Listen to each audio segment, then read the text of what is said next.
Welcome to the Roll for Crit podcast, the official podcast of online board game store rollforcrit.com. I'm Jonathan Estes. And I'm Will Keeler. So, Jonathan, before we begin, what's some board game history that happened today? Well, I have something interesting for you. Oh, This really? is a true fact. On this day in board game history, Gary Gygax, creator of Dungeons & Dragons, had an eye appointment. And that's where he got the idea for the beholder with all the eyes on it. Because he saw a bunch of people with eyes there, and one thing led to another. Because outside of the eye doctor appointment, you don't see eyes anymore. No, it's something you don't think about. But you go there, and the eyes have it. Which is also a phrase he invented on the same day. Before we get started, I thought this would be a good time and place to announce our plans for Tabletop Day this year. Yes. Because that's only a couple weeks away. It's April 30th, a Saturday. We'll be playing video games all day. It's got a weird turn of events. No, in fact, we're going to be doing a stream, as we've done in the past. This time, we're not doing a set amount of time. We're making things a little easier on ourselves. We're going to be playing one game in particular, the Voyage of the Beagle expansion for Robinson Crusoe, which, if you don't know, is actually a campaign. We plan on playing the entire campaign It's actually suggested for that. Yes, in one sitting. So that's what we're going to be doing. We'll give you finalized details later on about exactly what time. And in no way are we doing this to take advantage of the fact Robinson Crusoe is on our 10 by 10 Right. and counting each campaign level as That's a play. happy coincidence. So that should be fun. So, clear your calendars. If don't watch any like Geek and Sundry or whatever, don't watch those. Watch our stuff. It's going to be way better. But anyway, there is some news. Some news. So, how about that McDonald's? I'm assuming you're talking about the Monopoly event that's going on at McDonald's. Yeah, I think we talked about this last year too. They do it every year. Oh yes, it's classic. I actually have gotten so far free medium fries and a free McFlurry. Wow, that's pretty good. I just went there yesterday to come back from the actual eye appointment, so I too saw some of the holders. Those are both from one visit? No, the fries are from when okay. I went to visit you the other time. Oh, okay. And then this was from... I thought we got those the first time you came back with 2 stickers. No, when I went to visit you when we went to PhD. I thought they were... I've gone 3 times. Okay, the right. last 2 or 3 weeks. I don't want to shame you or anything for your McDonald's eating. Some people would. I'm not. Oh no, I shame myself for it. Don't worry. It's more like I don't want to get out of my car. That's the only thing I'd pass. Yeah, I should try it. I should do it. What's the deal now if you get all the pieces? Yeah, you get all those things. You read whatever it says on it. Yeah, I mean, you read the stuff. I assume the blue one's probably like $1 million or something, because That's usually what it is. Yeah, it's something like that. There was an article that I didn't read, but we posted it on our site that went through the history of the relationship between McDonald's and Monopoly, so you can check that out. I'm sure that it's riveting. They had an old commercial. They've been doing it for a long time. I think next they should do, Burger King should do Trouble. Wendy's can get Clue. No. Let's take it up a notch. Yeah. Burger King gets Pandemic. That's probably not an What association. viruses do you get? That's what Taco Bell would have, or maybe White Castle. They'd be fighting over the rights to Pandemic. No, it's Katana who can get the sheep, the collection, trade it. Every time you go to Taco Bell, like, okay, I have 4 sheep, can I trade in for a brick? That's good. I would like that. Give us your ideas for fast food board game combos. Combos? Pun? A little bit of a pun. Otherwise, yeah, it's happening right now. Go check out McDonald's Monopoly. I don't know how long that Probably happens either for. the end of April or May. Okay, it's not a summer-long thing. They just do it for... I assume they do it quick so you feel like, oh no, I only have a month. Right, you got to get in on it. But in actual news, this is actual news, but it seems much bigger to me. Wizards of the Coast. Yes, You're I know. familiar with them. No idea. They just got a new Presidente. El Presidente. Yes, I heard about this. And in fact, it is this guy named Chris Cox, who formerly was a vice president of Microsoft, not a board game company. They, in fact, make computer stuff, if you're not privy to that information. So it's kind of a big deal. Wizards of the Coast is a pretty big company. They have a lot of great properties. We arguably have the probably most popular trading card game. I'd say they're probably at the top of the heap. I mean, Magic alone probably makes more money, as much money for them as like all of Fantasy Flight's catalog. Look at the prize packs for the Magic tournaments. They can get huge. Yeah. So I mean, people have been, well, not that many people, but some people have been speculating about what this might mean. Is this Honestly, guy? Yeah. I think in real terms, it's just business move. You know, Microsoft is also a very successful company, so I really like. I think that's honestly in my dreams. It's like, oh, they're gonna revamp a nice digital like all platforms, you know, or something, you know. Yeah, I think the same thing. I think it's, you know, people want to say like, oh, they're gonna really ramp up their digital stuff, and it's gonna be a new OS from which. I also think that if you look deeper, you find out there's an Illuminati involved and stuff, and that makes a lot of sense to me. Also, that this predicts 9/11. It post-predicts it. 9/11, yes. So people discount how hard it is to post-predict things. Yes. But that can often be just as meaningful as pre-predicting them. Well, no, then I guess you're just dicting them.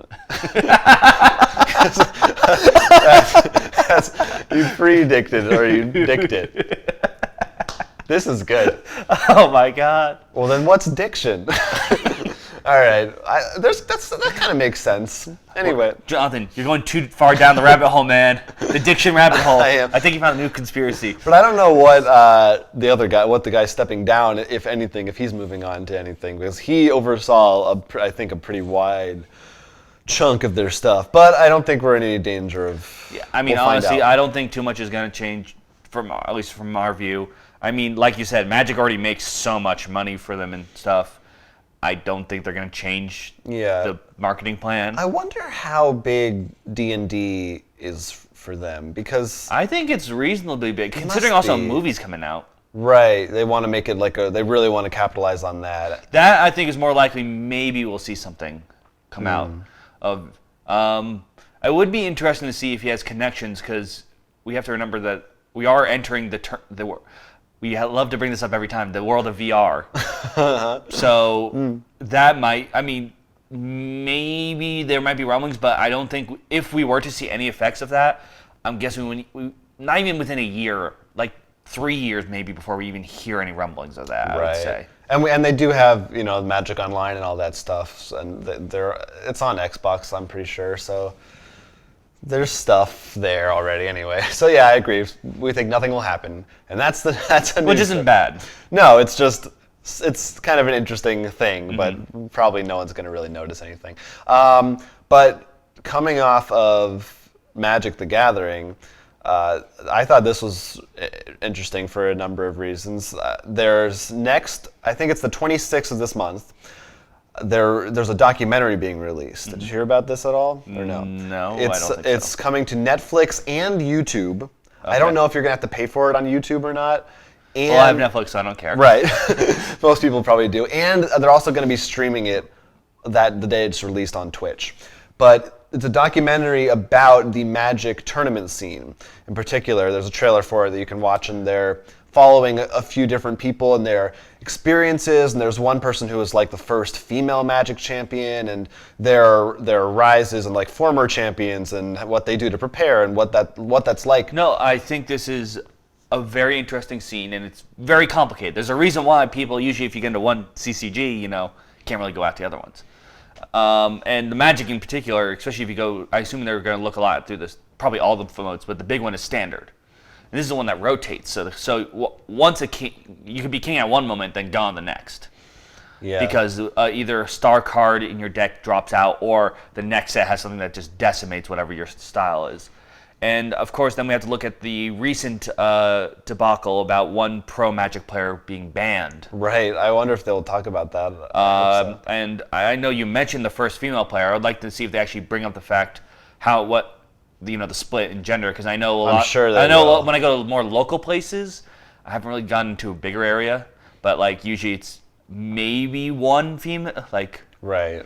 Yeah. In terms of in the tournament, which is a shame.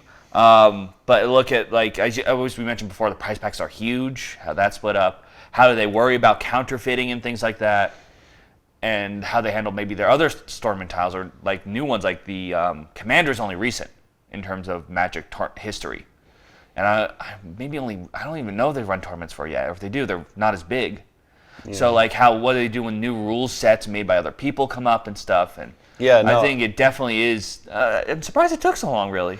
Well, yeah. Well, that's what I kind of want to talk about too. Is that just there aren't that many documentaries about tabletop games in general, and I think it's such an interesting thing to dive into. I hope this is successful and we see more stuff like this. Yeah, and I mean that's why I think Magic is a great place to start because, as you said, it has we can see the technical as we saw like with banning and how they do the wording on cards. It's actually brought up some very interesting cards wording because there was actually a printing on one. An error, you mean? Sort of, yeah. They forgot to put end of turn, but they don't. Magic doesn't want you to force to look at our errata list.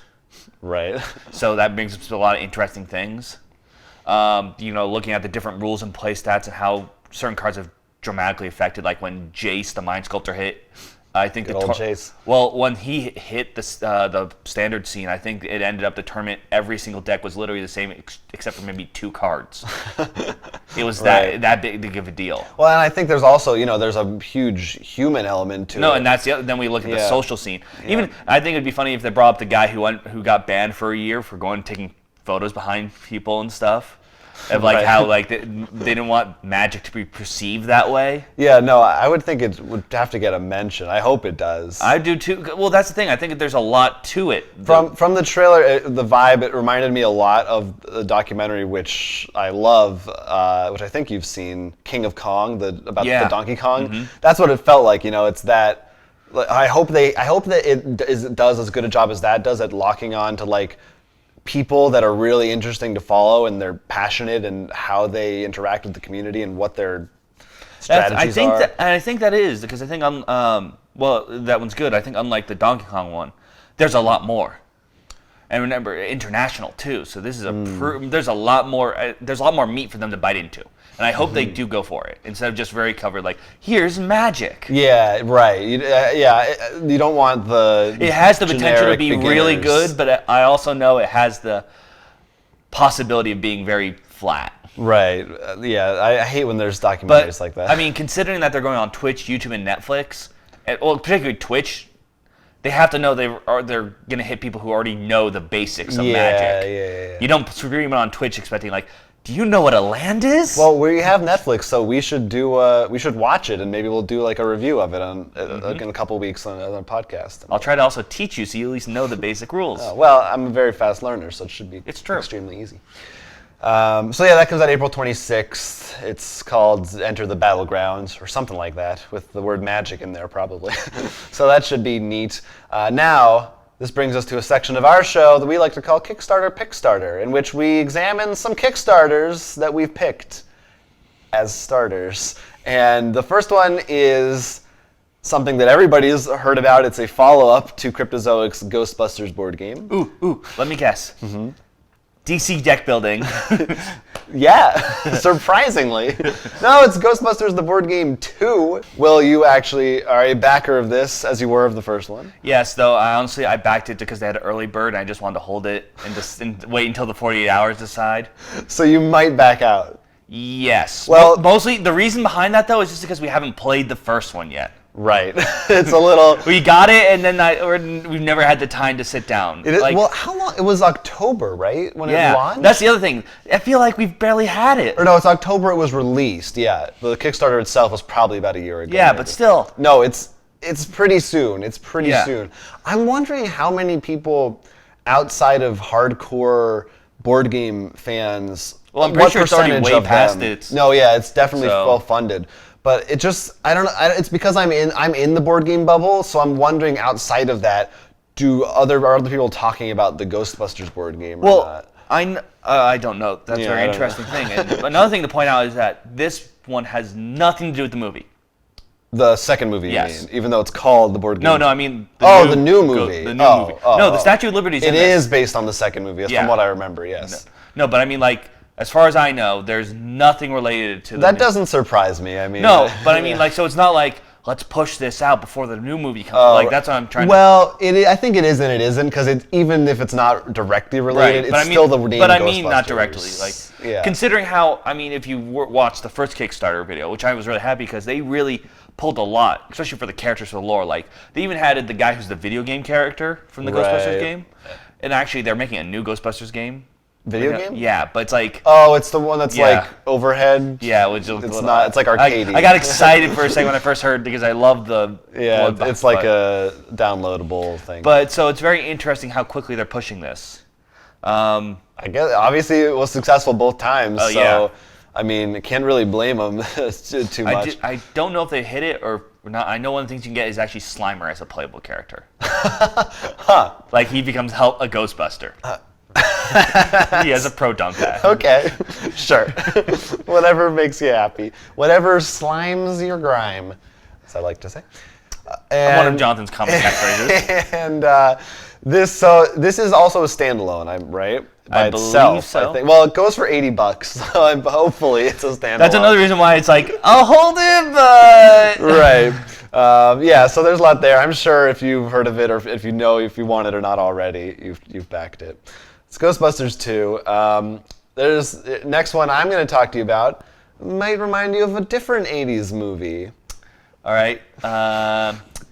Let's see. I have no idea, even though I know it just changed on the screen. It's called Great Scott. Has nothing to do with Back to the Future at all. But that's the title of the game. That's why I was confused. I was like, I don't remember any other 80s movie Kickstarter. Yeah, purely coincidental.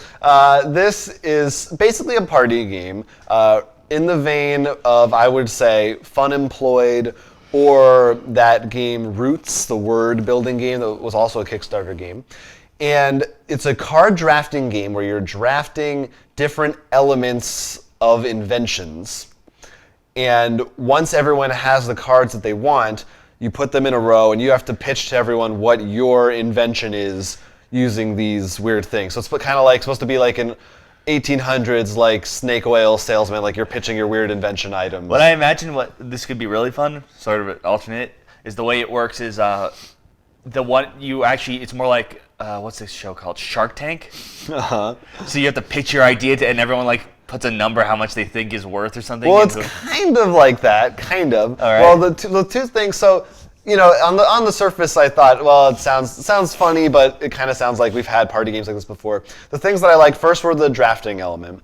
That's a little different, kind of like Fun Employed a little bit. But then there's also, like you're saying, after everyone's heard, you have a 2-point card and a 1-point card, and you give, so that's who you reward to. So unlike other games where it's one judge, everybody at the end of each round decides who they liked the best and who they liked second best, and that's how they get their points. And then also you get points if you have similar things in your lineup. So for instance, there might be a bunch of cards that are animal types. So if you had like 2 or 3 animal types, you get points for having them all together in your invention. For my invention, I've attached a python to a zebra to a lion. So you're rewarded not just for the social element, but also a little bit of the game, like set collection as well, which I thought was neat. And the art, you know, looks kind of funny. So that's Great Scott. If you like those kinds of social party games, it seems like the kind of thing that you might like. And it goes for $23. That's pretty good. Yeah, it's reasonable. Cards. And then one last Kickstarter game from you. Yes. It's themed around the world of art. Hell yes, it is. When I get quiet, when it's heard. Project Gallery? Yeah. I don't know if we've talked about on the show, but you own a game called Musée. I want to say we probably did, because I feel like we've been doing this show long enough that I backed it within the time frame of this show. And we've really loved it. This seems like a much more competitive version of that. Same idea, you're building a gallery, but there's a lot more like you're actually going to bid an auction for pieces of art between all of you. There's also like you can take art from other people, but you can put art in a vault to try to save it, but it's not out. And you get points for doing sets, but it's not just like Musée, you know, it's just there are 4 different sets. Like each card actually has a whole list on the bottom. Like this has cats in it. It's by this artist, by this. So you can do. There's a lot more. Goes in depth. Yeah, finagling with your gallery, which I think is really cool. And plus, like we said with Musée, you know, we love all the artwork that comes, the classic artwork. It really just shows and stuff. So yeah, I think it was really cool because it was pretty much like we said, but we loved about Musée and then taking up that extra competitive level. Yeah, okay, that sounds good. Yeah, I think the bidding sounds like a nice touch, because that's It makes sense. Yeah. I forgot. You can also take loans apparently from other museums and stuff for. That's cool. It'd be cool if they had like you could actually be a museum. Like I'm the Louvre, and like you're like. Oh, you mean real them. museums? Yeah, like real museums. What I think would be really cool, ones. because I'm pretty sure. Yeah, in fact, I think we did talk about music, because I think I talked about this. For them to combine not just art, but like you have to balance like your art, your science. Like like a so you have history to be, museum. Yeah, so you have to be like, look, I know I've got some nice art, but I should get some fossils because that's gonna really give some points and stuff. So that would be really cool. Yeah, because there's a handful of art gallery museum games, and then there's a handful of like archaeological dig games. We gotta come together, dinosaur, art. We gotta become one. That's what Roll for Crit's all about. We're the chocolate and peanut butter of museums. That goes for 45 at least, and I think there might be an early bird still for like 40. I could be wrong. If you check that out, I could be thinking of a different game. 45. Well, it depends. Remember, price. by the time we talk about this, right. I did want to bring up. There wasn't a specific Kickstarter that I had after that, but I did want to talk about what I've noticed as a weird trend. I have a feeling because I want to talk a little bit. It's probably the same. Maybe it's probably the same thing. In the last month or a couple of months, even there have been a lot of political themed games on Kickstarter. Specifically, a lot of Donald Trump related board and card games. I've seen these. And at first, it seems I thought like that's funny, like a one-off. But every week, there's at least 2 of these. Journey to the White House, and then a lot of Trump games. What do you think about this? I've realized from watching Kickstarter that there tends to be waves of things. Mm-hmm. We're out of and they're usually all fall into party games, by the way. Usually they're much partier. If you recall, we had sort of the Cards Against Humanity wave. Which we're still kind of riding out. Yeah, but not nearly like... Also, I think it got a bump from the Exploding Kittens wave. Right.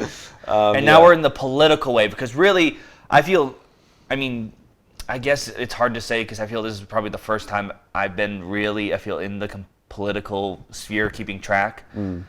That, and partly because also this has been a really, in my mind, a weird sort of political race, because we have, every race is, I feel like every single person is much closer, like both Democrat and Republicans in terms of who's winning the primaries. A lot more people are worried on their votes. And we're seeing both, I'd say, frankly, both sides. We're hearing a lot of people want someone who will just literally shake up the White House, which is why I think why people are supporting Trump. I know a lot of people support Bernie Sanders. They both believe both of them, at least what they say, that both of them are going to really, that they're not going to just follow what we've seen for the last how many years. Which is kind of like the same thing that everyone wanted from Obama, too. It was the whole hope change thing. Right, but the difference is, I feel, the reason why I think Obama's change was like the... Political corner on Roll for Crit. The I'll take your hand and we'll go along change.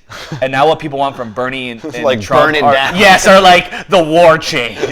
Yeah. And I guess that translates well into fun party games. Well, it's more like political satire, like everyone wants to do do you think Daily it's Show just, and stuff. It happens to be that Kickstarter and board games on Kickstarter are now really big? Do you think that if Kickstarter were in the same place 8 years ago, that we would have seen the same thing with like... No, I do think board games have exploded recently, and because the idea of crowdfunding has become more popular too, and the internet, for better or for worse, a lot of people have found people of similar minds, and some people also have believed that because they get a couple of likes that they're really popular and smart.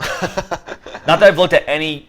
I'm not referring to any game in Kickstarter in general, because I haven't looked at all of them. Right. But just in general. I usually avoid them like the plague, because I'm like, I'm not going to be interested in this. Well, it's going to be too political, not enough game, or they're all the same thing. The thing I'm worried about with a lot of them is that they're going to be too outside. They're not going to be interesting or relevant within 2 years. Yes. Yeah, definitely. Because whichever, say you buy a Trump game and Trump does not become president, forget about it. In a year, the day he's not elected, you throw that game in the trash, because it's meaningless, or vice versa. The thing is, and even outside of Kickstarter, this happened, and I think the big example is Dominion.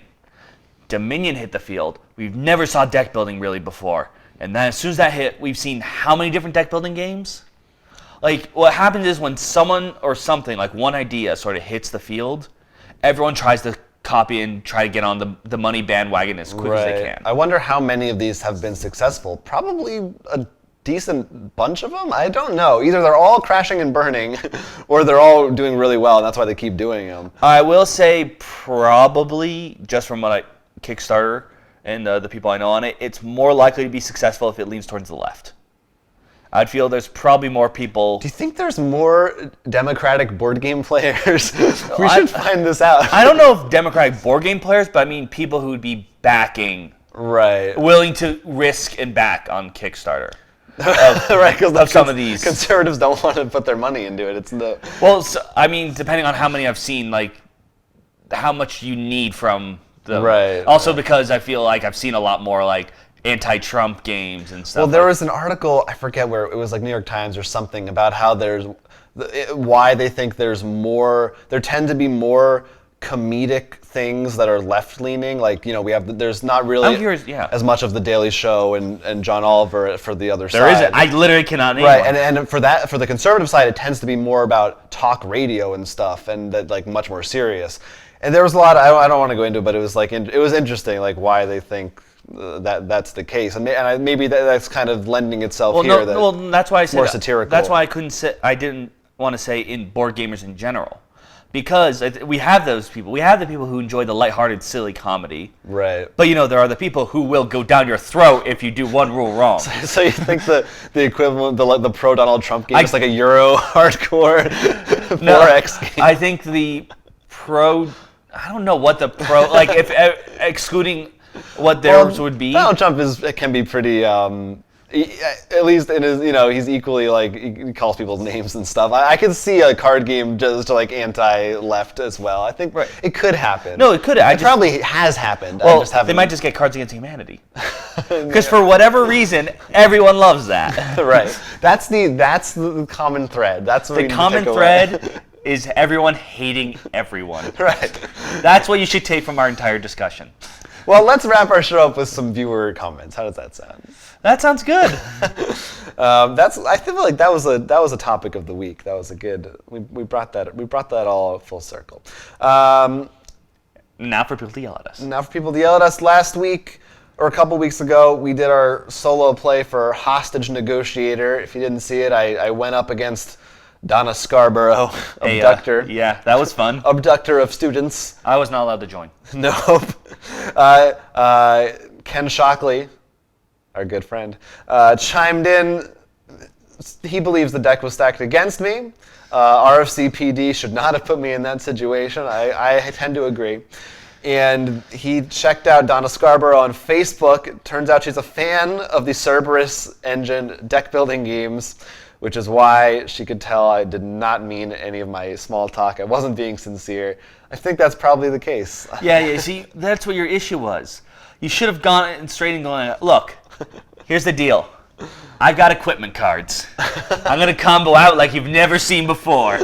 That would have really made the difference. It would have made the difference. I got rid of all my weaknesses and whatever. That's the problem. She saw how many weaknesses you had. It's hard to make small talk. But if you haven't seen that video, check it out. It's really fun. Check it out. References.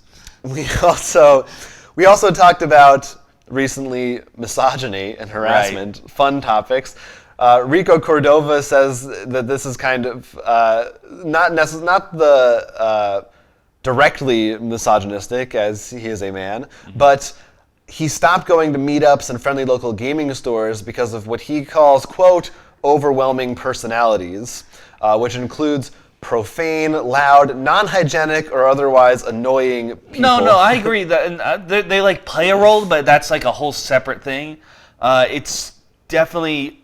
I think that's it's the core of the alpha gamer, and they can really turn off a lot of people to your area, because even if you are there are decent ones that are friendly, but they're just so outgoing and talking that when you go into the store you feel very awkward if you're new, or you're not as confident. Mm-hmm.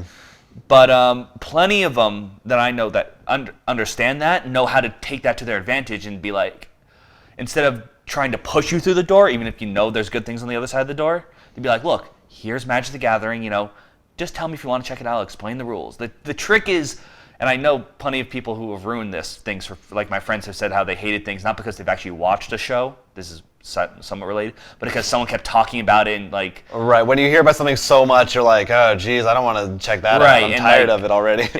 So the trick is you want people to... actually, no, you do a very good job. You say like... Oh, thank you. You say more like, this is really good and stuff. You're not like, look, in this episode, this is like... I meant I was on the other end. When no. I hear about a lot of things, I've had things. No, like, the trick is... And the problem is, I think a lot of people don't understand this board games, and that's the issue.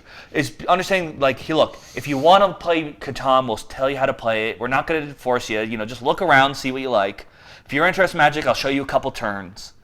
And that's the trick. It's showing the door instead of opening the door for them. Yeah, and I definitely agree. That is what I hope more stores strive to do, because otherwise, until then, Rico Cordova and his wife keep the door closed. Will be staying at home. Yeah, do you think they should start banning people from stores? No, yeah, that's they should have two sections: friendly people and unfriendly people. I don't know if that's. I don't know. First of all, what they should do is have a new players' night. That I think is a great idea. Yeah, that would be, I think, very beneficial. And I think there's certain rules that should be followed at the new players' night. And I think what they should do is also just, if let's say they choose to have a new player night, to go up, like to maybe some of the regulars, like, hey, how to play Catan? Would you be willing to try to teach people? Not play with them, you teach them. That's right. But and just have sort of that fun, just put on some ambient music or something, and not allow people to have their hands open and stuff. Yeah. I think that's a good way, because then people get their feet wet, and then they'll start coming to the regular ones, but they won't be as scared, maybe. Right. Intimidated. Yeah. And last comment we had comes from Barry Hansen, who was talking. I guess we were talking about video games at one point with board games, because we always do that. We tend to always do that. And they were saying that they've lost some of their love for video games, and that board gaming is now giving them the feeling they used to get from video games. And seeing as the board game industry is growing and growing, they think maybe they're not alone in that. And I don't know if maybe you or I have experienced some of this a little bit too, just based on what we do now every day of our lives, but it's an interesting thing that coming to board games from video games, that maybe video games have started to become a little stale for people, and board games kind of represent potentially a fresher, new look at. Well, yeah, I do think that's partly, and I think another reason that I feel I've enjoyed at least some video games. Board games have these too, but a lot of the ones we play don't. Is a lot of the games I currently am playing right now almost guilt me, I gotta make sure I can do every daily bounty. There's the weekly event. I gotta get that weekly event. There's season passes and DLC. Yeah, with the board game. Well, no, I mean not even considering those. I'm talking about the things like time. There's a time. If you don't do it within the time, it's gone. Like a board game, you just sit down, you open up. I never feel that as much. Certainly for newer video games, yeah. Well, especially it's even worse if you're doing stuff like Candy Crush or anything like that, or MMOs. And I think another big thing, which is I think a big issue with video games, that board games has, that we didn't think about it till now. Mm-hmm. We've lost the side-by-side multiplayer. Mm-hmm. Yeah, the social aspect of board games is very different in modern terms, at least. It gives you a much different feeling. And, in video games... Even in old terms. It used to be, if we wanted to play GoldenEye, we'd visit each other's house and we'd go and play it. Nowadays, that's not the case anymore. And what happens now, I think a lot more, is because we're not sitting next to the people we're playing with. You tend to, when you get angry, shout profanity and get angry, go overboard. Can you imagine trying to say all the things you see sometimes online if we were just sitting next to each other? No, it's a little. They get a little scarier. I think the side-by-side takes that away a lot. Yeah. And in most cases, then it also builds a lot more, because maybe when those do come up, it's sort of jokey, oh, how dare you do that? And it's sort of like when you insult someone, but it's because you're friends, you can insult each other. Right. I think some of it is, though, it's like the grass is always greener. If you do something for a long time, you're going to eventually get tired of it and see something new. Like, because I kind of go back and forth where sometimes I'm like, oh, I'm so tired of playing board games. Like, we never get to play video games anymore. I'm like, oh, this new video game came out. Oh, wow, I remember video games. These are fun. And then I go back to the other way. But I think what's nice about that style is, interesting enough, the ones I can think of when we do that, often games when we sit side by side, like Smash Brothers. Right. Like where well, it's either that or it's just me by myself. Right. I think that the other thing, that was the other thing I wanted to mention in particular. I know this is for you and I is the case. I don't know about other people out there. We have a social battery. Right. And when we're with people, I mean, we love being with people, but there comes a point when we're like, I don't want to be around anyone. Right. Video games are your recharge period, and then when you go back to the game night for the physical board games. Yeah, both are good. We love both. Obviously, we love board games. There's a reason why we talk about both. Or we wouldn't be here. We want to know your thoughts on that comment and the other ones we talked about today. Plus, we'd love to hear what you think about anything else we talked about. Monopoly at McDonald's. Have you been winning or whatever? You can send us an email, rollforcrit@gmail.com, or just comment right on this video below here on YouTube like everybody else does. I don't know, why do we even say our email address anymore?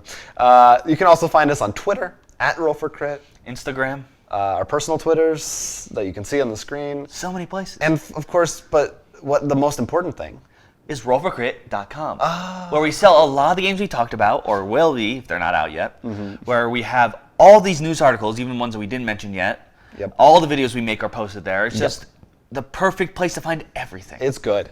It's real good, folks, and I recommend it. I hope you guys have a good week.